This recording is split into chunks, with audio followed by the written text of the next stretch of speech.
Hi everyone, how are you doing and welcome back. So today thought just go over sort of how to squad lead in Battlefield 5, since with this sort of iteration of the game and the franchise really, it's quite a bit different. If you sort of look back at like Battlefield 4, Battlefield 1, there's quite a few sort of additions that have been added with the squad leader role, so thought I'd just do a quick guide and sort of break it all down for everyone, since I've seen quite a few new players jumping in the game, with it being on Game Pass, EA Play, and also being recently free through sort of the Amazon Prime, Twitch Gaming.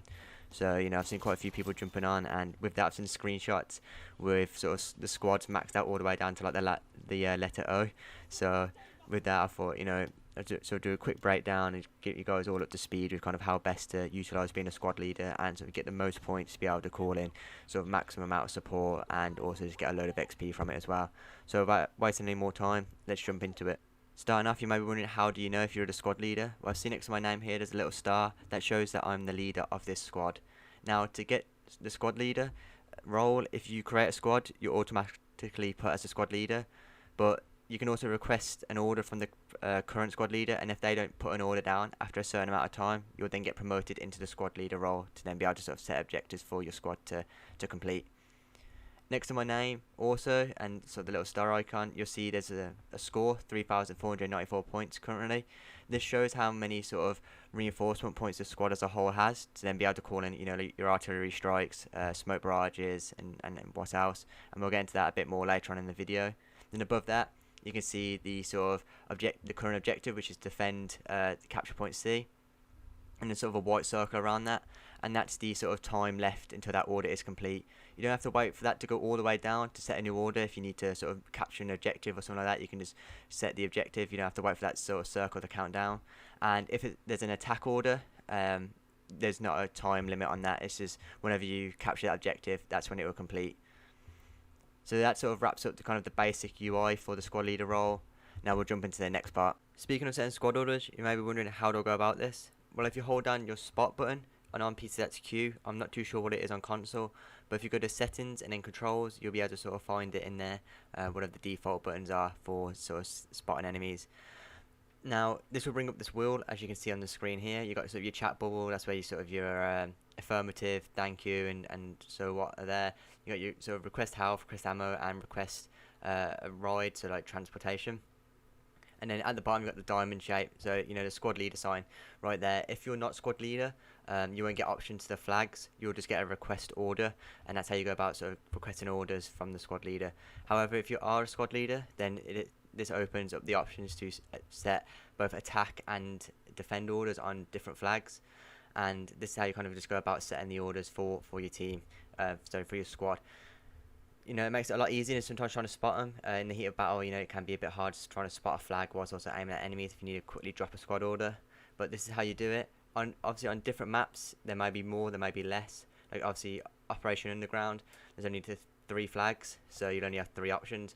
Whereas on some bigger maps, you might have up to F, G, and maybe even more. So these options may vary, but that's how you go about setting the squad orders for your squad. Also, by completing and setting these orders, you'll gain both XP for your character, but also requisition points, which then you can spend on, calling in support to help both your squad and your team with capturing objectives and killing the enemy. To show you this clip of sort of setting orders and getting sort of maximum points out of your squad. So you might have just seen there, one of my squad mates was running towards the D flag while I'm heading towards C.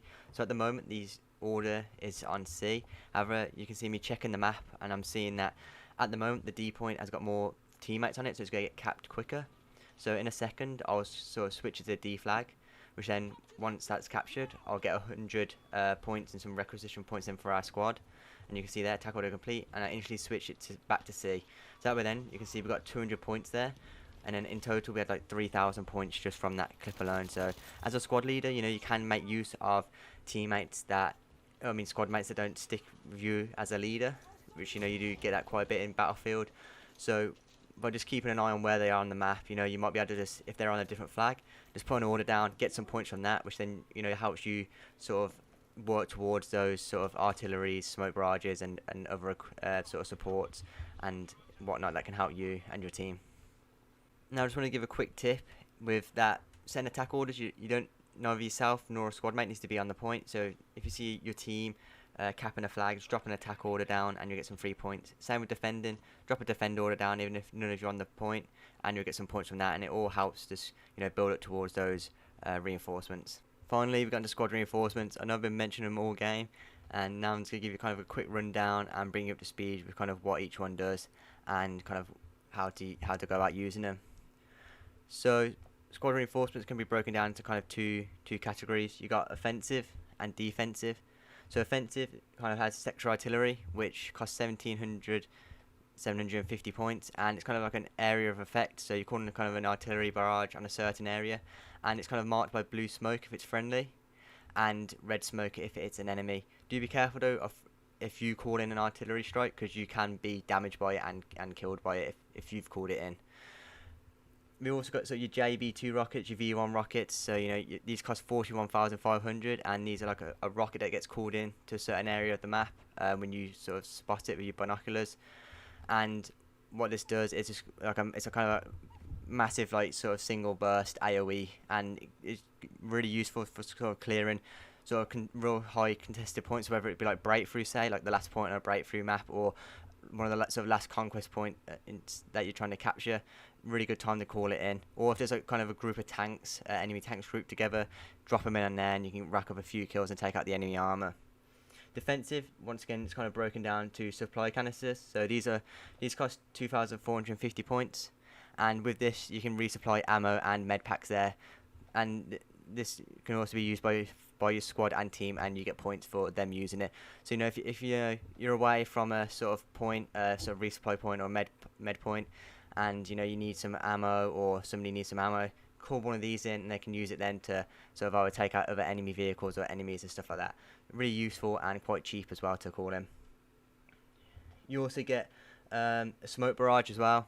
So with the smoke barrage, it offers a bit like the artillery barrage. Instead it's smoke, and this kind of causes sort of quite a few smoke grenades in that sense, to smoke screens to go up, and you can use these to push objectives and block enemy views to be able to move up and capture objectives and whatnot. So you can be really tactical with these if you need to kind of cross open areas and there's quite a few enemies looking in that general direction. You can also call in vehicles as well with a certain amount of points, and these can only be used by your squad, and to get into these you need to do it so you call it in, and then whoever respawns next can select it from the spawn select screen and spawn in back at base and drive it around. Now these are quite powerful vehicles. Starting off, you get your sort of your AT half tracks. These are really kind of like anti-tank half tracks, a bit like the ones that we had in Battlefield 1, the artillery trucks. Kind of same thing here, and can be used to fight tanks and sort of harass tanks, but also have that kind of speed but low armor. And then next up, you can call in sort of special tanks. So for example, you got the Churchill Crocodile for the British, and the Sturmtiger for the Germans, say, and these are really powerful tanks, quite slow maneuvering, a bit like heavy tanks, but really powerful and formidable foe on the battlefield. If you come up against these, they're really, you need to steer clear of them and try and take them out though, because they can cause some damage, but can be taken down with a coordinated team and squad. So that's just kind of a breakdown of kind of the ones that you can get from both offensive, defensive and vehicles. If they're greyed out, it means that you can't call them in because you don't have enough points, and it's quite obviously shown on there. And also you'll probably see there's like a number underneath them, so like 0 out of 1 means that you can call it in. But if you see like 1/1, that means there's already one on the battlefield. A teammate has already called one of those things in, and you won't be able to call it in. So say for example the artillery barrage, it has 1/1. You can't call yours in at that moment. You have to wait for it, and then you'll be able to call it in after the one that's currently on the battlefield has run out of time. You also get sort of different options for each map. So as you can see in these sort of screenshots, on some there's several options, and then on others, you only get sort of 2 options for, like, say, Operation Underground, where you get access to the smoke barrage and the supply canister, whereas on others, you get access to quite a few vehicles and other support things that you can call in to help your team out. I've already just briefly touched upon this, but I want to give a sort of bit more info. So when should you call in these sort of squad reinforcements? Well, the offensive ones, you want to use them when sort of attacking points or pushing back an attack. So say on breakthrough, there's a large enemy squad that's moving in to capture an objective that you're on, and you're kind of getting pushed back. If you've got the points, you might want to call in either an artillery barrage to stop them, Or if you're attacking the final point on breakthrough and you know there's quite a few enemies grouped upon that point, you might want to call in one of the V1 rockets to do sort of maximum damage to allow your team to push up. Likewise, you know, if you know there's quite a few enemies on a point, but you want to kind of move closer, kind of across an open sort of section of field maybe, you might want to call in a smoke barrage just to give yourself a bit of cover and allow you to kind of push up on them. So you might want to drop the smoke barrage kind of on them or sort of just near them, and then allow you to kind of push up, get into cover, and then be able to sort of engage them at a closer distance. Same with squad vehicles really. You know, if you know there's quite a bit of enemy armor up on the battlefield, then you may want to call in one of these vehicles just to help even things out. You know, get one of these on the battlefield and you can really do some damage with them. That's just a few examples. Obviously with Battlefield, each game's different. So you know, one game you might call in more of that, whereas another you might call in more of a defensive squad reinforcements. So each time it's different, but as you kind of get used to playing, and the more you play and the more you do the role of squad leader, you can kind of get used to it and kind of learn when different things can be called in to be sort of really effective on the battlefield.